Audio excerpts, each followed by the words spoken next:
Hi friends, ఈరోజు నేను cabbage Manchuria చేయబోతున్నాను. అందుకు గాను పావు కిలోకి పైన 300-350 గ్రామ్స్ ఉంటుంది ఒక క్యాబేజ్. అది ఇలా సన్నగా చాప్ చేసుకున్నాను. అలాగే నా దగ్గర బీన్స్ ఉన్నాయి. బీన్స్ ఒక 50 గ్రామ్స్ ఉంటాయేమో.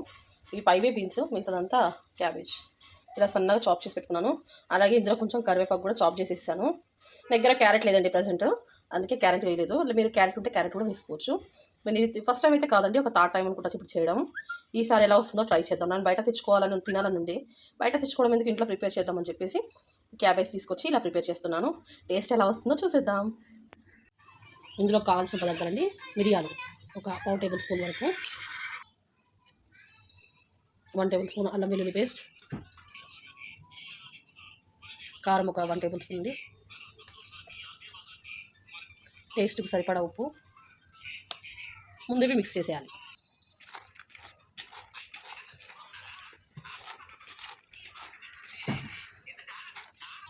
ఒక 4 టేబుల్ స్పూన్స్ మైదా అండి. కొంచెం దీన్ని జల్లించి తీసుకుంటున్నాను నేను.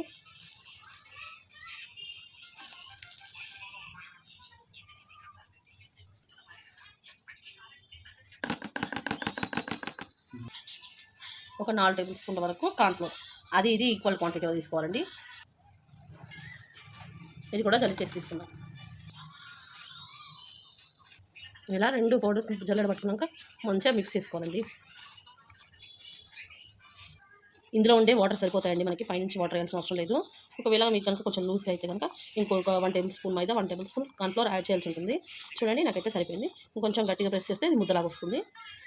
అవసరమైతే కూడా కొన్ని వాటర్ యాడ్ చేసుకోవచ్చు. చూడండి, ఇలా మంచి బాల్ అయ్యేంత వరకు ఇలా చేయాల్సి ఉంటుంది. ఇలా బాల్స్ని మనం చేసి పెట్టుకోవాలి. నేనైతే డైరెక్ట్ ఆయిల్లో ఇస్తాను. రాని వాళ్ళు ప్లేట్లో ఇలా చేసి పెట్టుకుంటే సరిపోతుంది. కొంచెం గట్టిగా ప్రెస్ చేస్తే మనకి ముద్ద అనేది విడిపోకుండా ఉంటుంది. పిండి ఒక 4 టేబుల్ స్పూన్స్ కాదండి, ఒక 5 to 6 యాడ్ చేసుకోండి. ఎందుకంటే క్యాబేజ్ కొంచెం పెద్దగా ఉంది కదా. కొన్ని అల్లం కూడా వేస్తే బాగుంటుంది, అంటే వర్షాకాలం కదా. ఇలా అల్లం చిన్న ముక్కలుగా, చిన్నది 1 ఇంచ్ 2 ఇంచెస్ తీసుకున్నాను, సరిపోతుంది. ఆయిల్లో కావాలంటే ఆయిల్లో వేసుకోవచ్చు. మనం డైరెక్ట్ ఇలా పిండిలో యాడ్ చేసుకుంటే ఏంటంటే మధ్యలో వస్తుంది కదండి, స్కిప్ చేయకుండా తింటారు. డీప్ ఫ్రైకి సరిపడా ఆయిల్ వేసుకొని, ఆయిల్ కొంచెం హీట్ అవ్వాలి.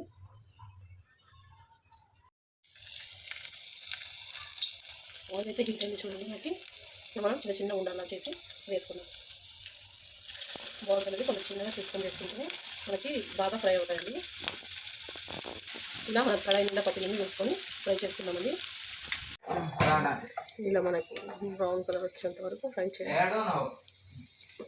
చూడండి, ఇలా బ్రౌన్ కలర్ వచ్చాయో ఇలా మనకు చూడండి, ఇలా గోల్డెన్ బ్రౌన్ వచ్చేసాయి కదా. ఇప్పుడు ఇవన్నీ తీసేద్దాం.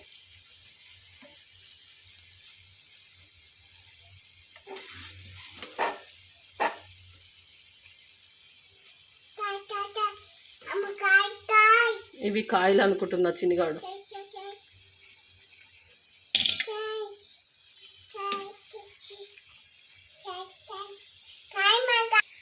ఇలా మన దగ్గర ఉన్నాయన్నీ మంచిగా గోల్డెన్ బ్రౌన్ వచ్చేంత వరకు మాడిపోకుండా వేపుకోండి. కొంచెం లో ఫ్లేమ్లో పెట్టుకుంటే లోపల దాకా అవుతాయి, వేగుతాయి.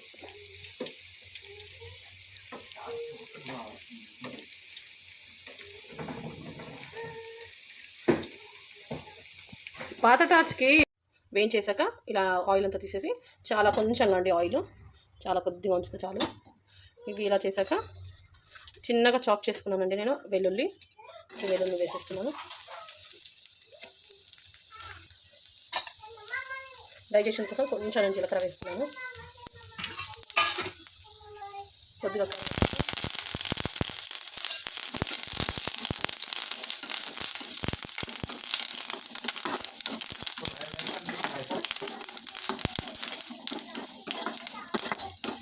ఇప్పుడు సాస్లు వేద్దాం. ఒక 2 టేబుల్ స్పూన్స్ టమాటో సాస్ అండి. ఇది 1 table spoon chilli sauce, 1 table spoon soya sauce. ఇలా సాస్లు అన్నిటిని మిక్స్ చేయాలండి. నేను ఇక్కడ చిల్లీ లేవండి నా దగ్గర, అందుకే వేయలేదు. చిల్లీ ఉంటే చిల్లీ కూడా వేసుకోవచ్చు. అలాగే కొద్దిగా పెప్పర్ పౌడర్ మిగిలిపోయింది, దాన్ని కూడా యాడ్ చేస్తున్నాను.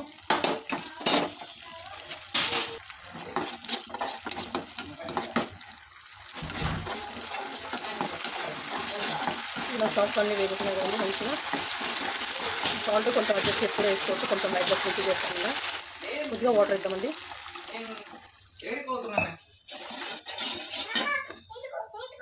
కొంచెం సాల్ట్ వేస్తున్నాను. ఇందులో మనం కార్న్ఫ్లోర్ కొంచెం కలిపి వేసుకుంటే చిక్కగా వస్తుందండి, కావాలంటే వేసుకో.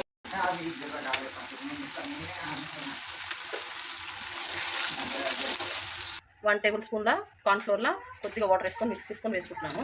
వేయద్దు అనుకున్నాను కానీ కొంచెం వాటర్ అనిపిస్తున్నాయని వేస్తున్నాను. రేపు